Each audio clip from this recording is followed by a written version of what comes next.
Holly talking about new player acquisition. I don't think she said a lot about it. I mean, she did talk in the interview with us. We talked a little bit about that, and there was definitely that feeling of like, we're working in this, but we can't announce anything, but I'm going to say what we're wanting to fix anyway. Hopefully they're not angry back at home, well, which was good, because basically the whole impression that I got from her was of them taking new player experience seriously, them taking out of the loop player experience seriously, and taking how they package and communicate their content seriously. She specifically talked about how during parts of Dragonflight, the way that their content was bundled together ended up being confusing. Even I barely know what happens in a patch sometimes. And the amount of confusion I've seen over 10.2.6 and 10.2.7 and Mop Remix and stuff, and that's not even that hard to understand. So they really do need to like actually up the game on that. Yeah. Though I do think reading this from the interview stuff from PC Gamer, I really like how candid Holly is allowed to be compared to the Blizzard of old, where they wouldn't say a single bad word about themselves. But turn around, but like, you know, like actually being able to say to a publication, yeah, actually, we weren't focusing on new player acquisition. People were bouncing off like crazy. We were on retention. So then, you know, we set ourselves goal, we figured them out, but it's a weakness. Imagine being able to say, we have a weakness. Yeah, it still feels a little bit insane to me that they're so like, yeah, we're actually kind of shit at this, by the way, and we're gonna figure it out. So what she's basically said is, yes, the people are bouncing out, they need to focus on that more. Quote, we set goals for ourselves, actual metrics on what retention would mean, and we beat those. So this in a way is running World of Warcraft like you are running software as a service or something like that. I mean, even like, you know, on Ghost or something like that, we can see you know, we're just doing Patreon ourselves because I don't really like Patreon as a platform. It's better to be just building on a stronger foundation that somebody else doesn't own. VCs. So even we're going through that, we're going to think about like, well, what's our churn rate? If our churn rate is bad in a given month, what mistake did we make? What can we do better? So them actually taking those things seriously, having metrics for that kind of is important. If you have, I mean, it's what gets measured, gets managed. If you start looking at the percentage of trial accounts that bounce, and then you start thinking, well, how can we make it so that less trial accounts bounce? You'll probably end up making some progress. So yeah, she then does say, though, that user acquisition is a weakness. We do get players that come in, and then there's a part of the onboarding experience where we lose them. And so, very important to us, that's one of the plans we're going to be chasing pillars we're going to be chasing in the future. Which is true. That is a pillar of the game's long-term success. I think one of the things that I've struggled with the most is getting new people. But like, there's genuinely a big sense of, I've missed the boat. Yeah, and there's an awful lot of what worked for World of Warcraft was having the cultural supremacy to bring people in as this is the thing.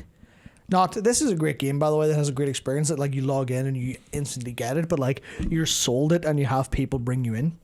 I'd say the amount of people who pick up World of Warcraft because they hear about it on a whim or they see it advertised and go, fuck, give it a wee spin. I think it's substantially heavier to have people who are like, oh well, I'm actually super sold on this. So, okay. If this was a video, I would call the next subheading or like title or chapter of this video, Exile's Reach I'd probably call it Exile's Reach was a mistake.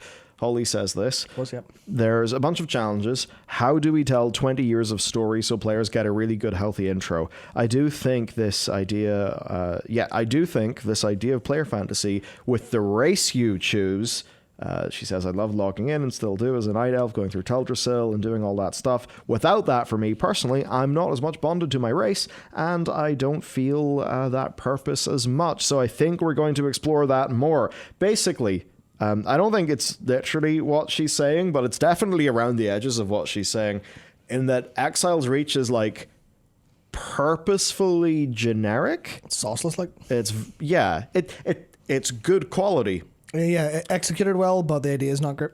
Yeah, but it's not the same as you're a dwarf starting off in Dunmorrow. You don't get anywhere near the same vibes. It's generic alliance, generic horde. Focus on the alliance and horde stuff isn't even strong because you get none of the aesthetics of the Alliance or Horde. You get the races, but you don't get any of like the actual what it means to be Alliance or Horde outside of some dialogue of like them talking about what it means to them. But even then, because it's built to be the same for both races, it's not really that different. Which is such a like a drastic change from like almost every race has a unique starting zone. Like that was crazy amount of stuff you could do. It actually it added a bunch of intentionality to the choice that you made in terms of flavor. Because I was like, when I started playing, I played the Tauren because I'm like, I fucking love Tauren. Holy shit, I love Mulgore. Because I'd already played through. No, Exile's Reach. Exile's Reach. Kill the ogre necromancer. Yeah. On top of that, and that's the other thing where if you want an intro, if you want to lead in your story, and then the story is, oh, there's these ogre necromancers and they're really like, oh, God knows what's going to happen. You solve this problem. And then you never hear about any of that ever again in any capacity whatsoever. And I think like maybe you were supposed to get something in the way of like a Shadowlands connection at some point. Maybe that was planned given the time frames. And then there was none whatsoever. And they're not going to change how Shadowlands felt to like make it match Exile's Reach. That would be, pig-headed.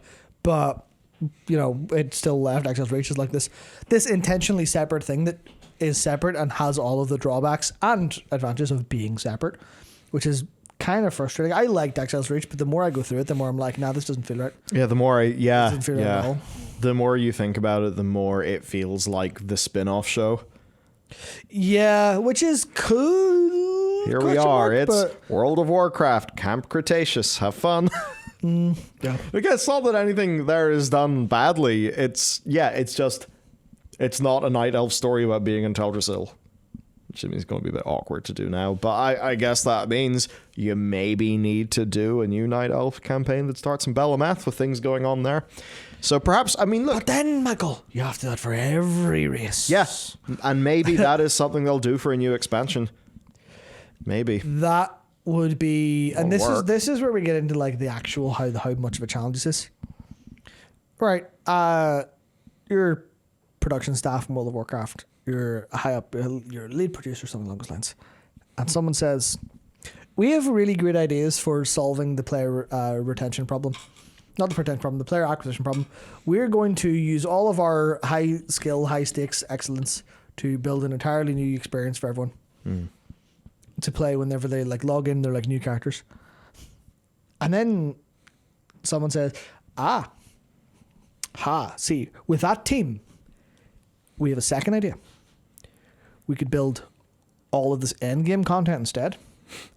And then production lead goes, fuck. Do I pick new players or existing players? Finding a way to get one that works for both is going to be challenging. Well, they have a larger team, and that's why them having a larger team is good. Yeah, so it can't be like it's not going to be like a super focused thing. They have more possibility for it now, but I do think it's, it'll be, what's the saying, like $1 million to the person who first cracks that problem. It feels like it's going to be a little bit of that. Can they successfully weave it? And I know Chromie Time was kind of the intent, but Chromie Time was clearly like but it only makes sense if you're an existing player. Yeah, Chromie Time's an MVP version for existing players to level alts, which is the kind of thing of, do you take the mop remix? No, you don't use mop remix for leveling for new players because it's not the game. Shit. But you figure out something along those lines and you figure how to do that. How to do that for both players to work, which is obviously the challenge.